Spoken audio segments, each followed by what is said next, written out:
Tu es spécialiste, Luc, de stress. On pourrait dire même que tu es Mister No Stress, puisque c'est le nom de ton blog. Alors, c'est le nom de ton blog, dont je donnerai les indications tout de suite après. Alors, ma question est la suivante. Pourquoi t'es-tu spécialisé en stress? Ou, on va dire en d'autres mots, est-ce que tu étais stressé? C'est ça qui t'a poussé vers cette spécialisation? Ouais, bah oui. Moi, à la base, je suis quelqu'un d'hyper stressé, d'hyper coincé, d'hyper timide, d'hyper mal dans ma peau, et ainsi de suite. Et donc, bah, très vite, j'ai dû travailler là-dessus, parce qu'en plus, ça faisait un gros contraste, parce qu'en même temps, j'étais sportif de haut niveau. Ouais. Donc, j'étais super à l'aise, tant qu'il fallait être sur dans des salles de gym, enfin, dans des choses comme ça. Où là, j'étais même carrément bon. Et puis, à côté de ça, socialement, j'étais super coincé, super mal, donc ça faisait un gros différentiel. Et du coup, bah, j'étais vachement mal de ça. Donc j'ai travaillé beaucoup sur moi au départ, et puis je me suis rendu compte que ça marchait bien. Après, j'ai commencé à en parler autour de moi, ça marchait encore mieux. Enfin, encore mieux, Oui. au moins aussi bien. Et du coup, bah, j'en ai fait ma spécialité, effectivement, que je partage maintenant en entreprise, que je partage au cabinet, que je partage avec les gens que j'accompagne en formation aussi. Oui, parce que tu as déjà, tu es sorti sur M6, tu as eu des interviews sur M6, à la radio, enfin bon, M6 c'est la télévision, ou d'autres télévisions aussi, privées. Ouais. Donc tu es déjà une célébrité du stress. On va dire que tu es déjà une célébrité du stress. Alors, j'ai moi-même, comme tu sais, un blog sur le stress. Oui, SOS Stress. SOS Stress, voilà. Et je suis arrivée à la conclusion que on a une approche un peu différente, mais complémentaire. Alors,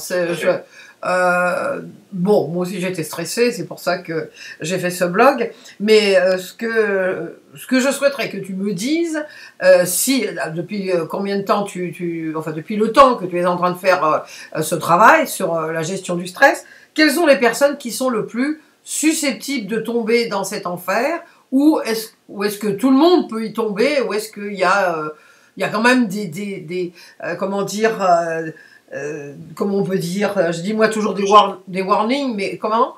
Des typologies de personnes. Oui, voilà. Est-ce qu'il y a vraiment des gens qui vont tomber dedans à tous les coups ou pas? Ouais, le principal, enfin les gens qui sont le plus à même d'être stressés, c'est les perfectionnistes. Oui.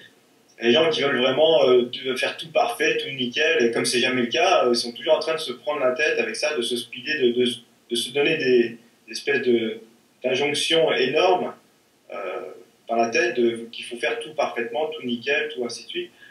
Et voilà, après, tout le monde est susceptible d'être sujet au stress, ça dépend aussi de l'environnement, et puis ça dépend surtout comment on interprète cet environnement et comment on choisit enfin comment dire. On va l'aborder, c'est ça? Oui, c'est ça. Et surtout, comment on va interpréter ce qui nous arrive et comment on va surtout le juger. Voilà, oui, bah, c'est ça, oui. C'est toujours l'éternel problème, le mental qui va se mettre dedans et qui va nous ficher tout en l'air. Parce que tu parles dans un de tes articles des questions toxiques. Alors, est-ce que tu peux nous parler un peu de ces questions toxiques? Ça m'a vraiment beaucoup plu. Bon. Donc, j'aimerais bien que tu nous en parles un peu plus. C'est vrai que c'est un peu mon dada parce que c'est effectivement nos questions, en fait, elles dirigent notre pensée. C'est-à-dire que les questions qu'on se pose dirigent la direction de notre attention. Et donc, en fonction des questions qu'on va se poser, on va diriger notre attention dans un sens ou dans l'autre. Et je parle effectivement des questions toxiques.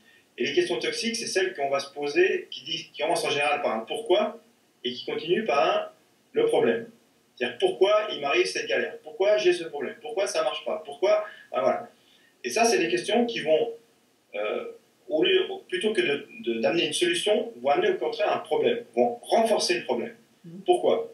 Parce que dans la vie de tous les jours, quand on a quelque chose qui ne marche pas, on se demande pourquoi ça ne marche pas et on le répare. Okay, là, c'est normal. Mais dans notre cerveau, ça marche à l'envers. C'est-à-dire qu'en fait, quand on se pose la question pourquoi j'ai un problème, en se posant la question, on est obligé de recréer le circuit neuronal du problème dans notre cerveau. Donc de le renforcer. Et du coup, on ne trouve pas de solution parce qu'en plus, ça coince notre cerveau, ça l'empêche de réfléchir.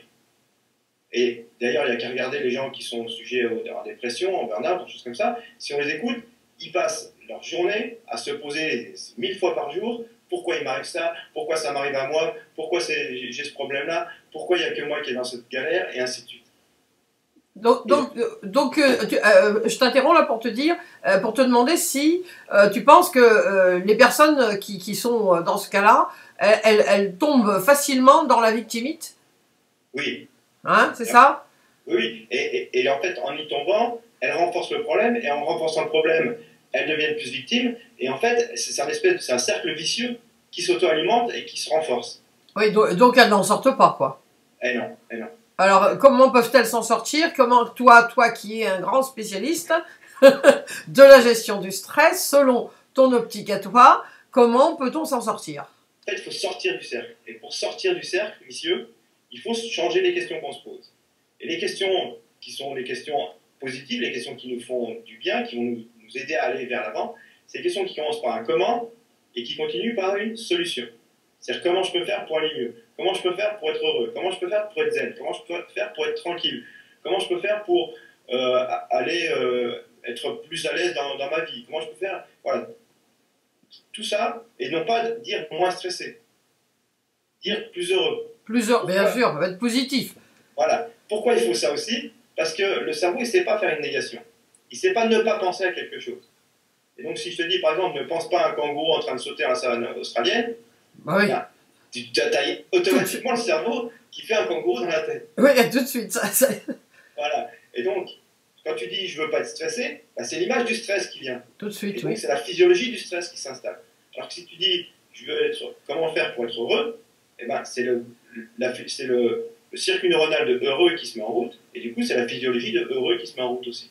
Oui, bien sûr, oui, parce que une chose qui est aussi importante quand on est stressé, puisque moi j'ai fait une dépression nerveuse, hyper stressée, c'est que on est là-dedans et on voit pas trop quand même comment on peut s'en sortir. C'est-à-dire que quand on est dans l'œil du cyclone, on est complètement, on est perdu, quoi, je veux dire. Donc il faut de l'aide, il faut de l'aide. Et parce que justement, on tourne avec ces questions toxiques, voilà, qui en plus nous embourbent le cerveau et font qu'on ne peut plus, on ne peut plus réfléchir sainement, quoi. Et on s'auto-alimente avec ça. On s'auto-alimente, oui. Faire gaffe à ces questions, elles sont hyper importantes.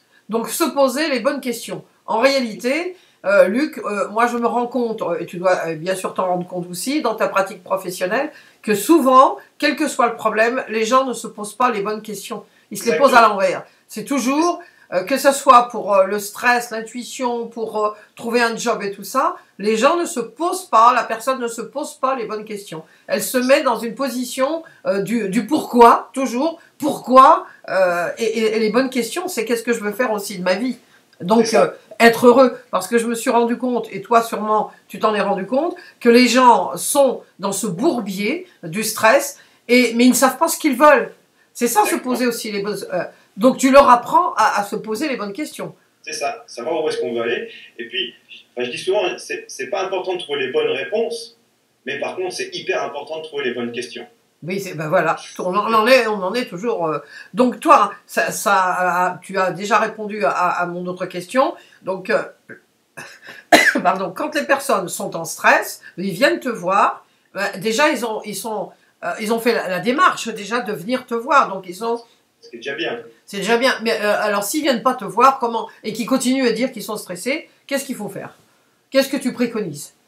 Déjà, moi, c'est se poser les bonnes questions, ça c'est déjà la première chose. Et puis, il y a une autre chose aussi qui est hyper importante, c'est d'accepter la situation. Oui. D'accepter d'être là où on est. Parce que l'une des choses qui est le plus anxiogène, le plus dépressiogène, c'est d'avoir peur de l'anxiété, c'est d'avoir peur de la dépression. Oui. Et on sait très bien que, par exemple, le gros travail qui est fait par la pleine conscience, le mindfulness et des choses comme ça, qui travaillent sur la dépression et sur le stress, ce qu'ils apprennent à faire simplement, il n'y a que deux choses qu'ils font, c'est un, respirer, deux, accepter la réalité telle qu'elle est. Donc voilà, donc il y a se poser les bonnes questions, accepter la situation telle qu'elle est, et puis ensuite utiliser notre physiologie pour se calmer, donc avec des travails de sophrologie, avec du travail de respiration, avec des choses comme ça, du yoga, du tai chi, du qigong, toutes ces techniques qui vont calmer le corps, qui vont calmer la physiologie, qui vont nous faire une activation parasympathique, qui va du coup permettre au cerveau de se rouvrir et surtout de retrouver de la puissance émotionnelle. parce que souvent les gens qui sont au bord du gouffre comme ça, comme tu dis, ils sont épuisés émotionnellement par tout ce qu'ils ont vécu. Et donc il faut renforcer la structure, il faut redonner de l'énergie à tout ça, et donc avec toutes ces techniques, notamment la respiration. Alors, bien sûr, tu dois avoir beaucoup de personnes qui viennent te voir. Et moi, j'ai beaucoup de commentaires sur mon blog de personnes qui vivent un stress énorme dans le travail. Parce qu'en France, enfin en Occident, d'une façon générale, on est toujours encore dans la compétitivité plutôt que dans l'écoute enfin, des gens qui travaillent, des collaborateurs. Alors, il y a un stress. Bon, en France, on est quand même le premier pays à manger, moi je dis pas à prendre, je dis à manger des anxiolytiques et des somnifères et des bazar machin. Ouais. Donc, toi, comme en tant que, aussi que spécialiste, comment tu dis que le rire, un chien, tout ça, ça peut nous aider. Mais dans le travail, dans le problème du travail, comment le chien, le rire, tout ça, ça peut nous aider. Comment on peut faire quand on est stressé, qu'on a un chef qui est enquiquinant, qui nous stresse, qu'est-ce qu'on peut faire? On rit, on amène son toutou au travail. Pourquoi pas? Après, je ne sais pas si c'est très jouable, en tout cas si ça va être accepté par le patron. Mais une chose est sûre, c'est que quand on est en train de rire, quand on est en train de jouer avec son chien, avec son animal, des choses comme ça, on est en train d'engranger du positif. On est en train déjà de focaliser notre attention sur des choses qui sont bénéfiques. Déjà, ça nous coupe de notre problématique qui tourne en rond, notre petit vélo là, qui tourne en boucle et qui renforce le problème. Donc déjà, ça nous coupe de ça. Et ensuite, le fait de jouer, comme tu dis, avec un chien, de rire, d'aller voir des choses, de faire des choses qui nous font du bien, globalement, ouais, dans la nature, ça va recharger nos batteries. Et je parlais juste avant de cette histoire d'épuisement, et c'est vraiment hyper important, parce qu'en fait, c'est surtout, le stress en lui-même, c'est pas un problème, c'est même plutôt excitant. Ce qui est vraiment problématique, c'est qu'on ne récupère pas. C'est oui, que c'est tout le temps. Oui, tout le temps, oui. On ne récupère pas. Parce que se stresser, c'est bien. Quand tu veux te muscler, tu stresses ton muscle et après tu laisses se reposer. Mais il faut le stresser. Oui. Quand tu veux devenir plus fort dans une matière, tu te stresses en apprenant cette matière et après tu te laisses reposer. Mais si tu es tout le temps en train de tirer, c'est ça le big problème. Le big problème, c'est qu'on ne récupère pas assez. Et en fait, il faut s'aménager des récupérations à chaque respiration avec la respiration, à chaque heure en faisant des petites pauses, à chaque jour en se prenant des heures à faire des choses bien, comme s'occuper de son chien, de son jardin, de se faire plaisir, de rire, des choses comme ça. Et puis, chaque semaine, se donner quelques demi-journées, et chaque année, se donner quelques semaines de récupération. Donc, au travail, quand tu as au-dessus de toi un chef ou une chef qui t'enquiquine et qui te stresse, qu'est-ce qu'on peut faire? On peut prendre du recul. C'est-à-dire se poser des questions comme est-ce que la Terre va s'arrêter de tourner? Oui. Est-ce que ma vie est en jeu? Quel est le pire qui puisse arriver? Oui. Voilà, c'est des questions qui vont permettre de prendre du recul par rapport aux choses. Oui. Et non pas pour dire il faut arrêter de travailler correctement, mais c'est au contraire au service du travail. Oui. C'est-à-dire que si tu prends du recul, je serai plus efficace, je serai mieux. Mm-hmm. Bah oui, forcément. Voilà. Donc, c'est pas s'en foutre, mais c'est se dire, attends, il ne faut pas non plus se monter la tête, c'est pas si grave que ça. Et souvent, les gens se font toute une montagne, et quand ils réfléchissent un peu, quand on se pose ce genre de questions, est-ce que la Terre va s'arrêter de tourner? Est-ce que trivialement, on dit, est-ce que ça va vous faire un trou en plus? Oui, oui. Oui, non, mais c'est vrai, voilà. Oui. Non, mais c'est vrai, voilà. Je pense, enfin, moi, ce que je pense aussi par rapport au stress, pour l'avoir vécu, c'est qu'à la base aussi, il y a un manque d'affirmation. Parce que quand tu es face à ton boss, et là je parle en connaissance de cause, et puis que tu es vraiment décidé à arrêter le stress qui te met sur la tête, et que tu y vas, et tu es prêt à te auto-licencier, la personne le sent. Mais sans aller jusque-là, quand tu es affirmé, la personne le sent aussi. C'est important de prendre ses marques. Et c'est pour ça aussi que les gens abusent de plus en plus, souvent dans le travail, parce que les personnes ne savent pas s'affirmer. Ça, c'est sûr. Et souvent, les gens pensent qu'en ne s'affirmant pas, ils vont être bien vus. Oui, voilà. Oui. Alors qu'en fait, très souvent, on se rend compte que ceux qui vont monter dans la hiérarchie, c'est ceux, au contraire, qui vont s'affirmer et qui vont dire non. Qui vont dire non, jusque-là, ok, mais à partir de là, c'est non, parce que là, je peux plus, parce que Sinon je vais commencer à moi être en déséquilibre et ainsi de suite, et qui se font respecter. Et c'est souvent ceux-là qui vont monter plus vite que ceux qui disent oui, oui, oui, qui acceptent tout, parce qu'on se rend compte qu'en fait, ben, ils vont pas, s'ils montent d'un cran, ils vont pas supporter. Oui, non, mais oui, en plus, c'est quelque chose que toutes les études statistiques donnent aujourd'hui, c'est que les gens qui sont optimistes, les gens qui voient la vie d'une façon, on va dire, gaie, enfin, qui voient toujours le positif, pas sans être à outrance, mais qui voient le positif toujours des choses, bah, ce sont ces gens qui ne sont pas licenciés, qui arrivent dans la vie, qui montent dans la hiérarchie, puis qui sont heureux finalement. Donc, exactement, exactement. Et puis même s'ils sont licenciés, ils vont trouver des solutions, et donc ça va aller bien pour eux de toute façon. Oui, ça va aller bien. Bon, alors pour terminer, parce que je sais que tu es un homme très très occupé, dis-moi, comment peut-on finir une interview sur le stress d'une façon optimiste et qui donne de l'espoir à ceux qui vont la voir, enfin à tous ceux qui vont voir cette interview? Qu'est-ce que tu nous dirais de positif, de gentil, d'agréable pour que... J'ai envie de donner quand même quelques conseils. Oui. Qui sont faciles à mettre en œuvre et qui permettent de vraiment aller mieux. D'abord, penser à respirer tranquillement. Ensuite, il y a se reposer, et je l'ai dit déjà avant, mais c'est vraiment hyper important. Oui. Se reposer. Et il y a aussi un truc hyper important, c'est de faire l'exercice. On se rend compte de plus en plus que ça vaut tous les antidépresseurs du monde, ça va tous les antistress du monde. Faire de l'exercice 3 fois par semaine, c'est vraiment le super.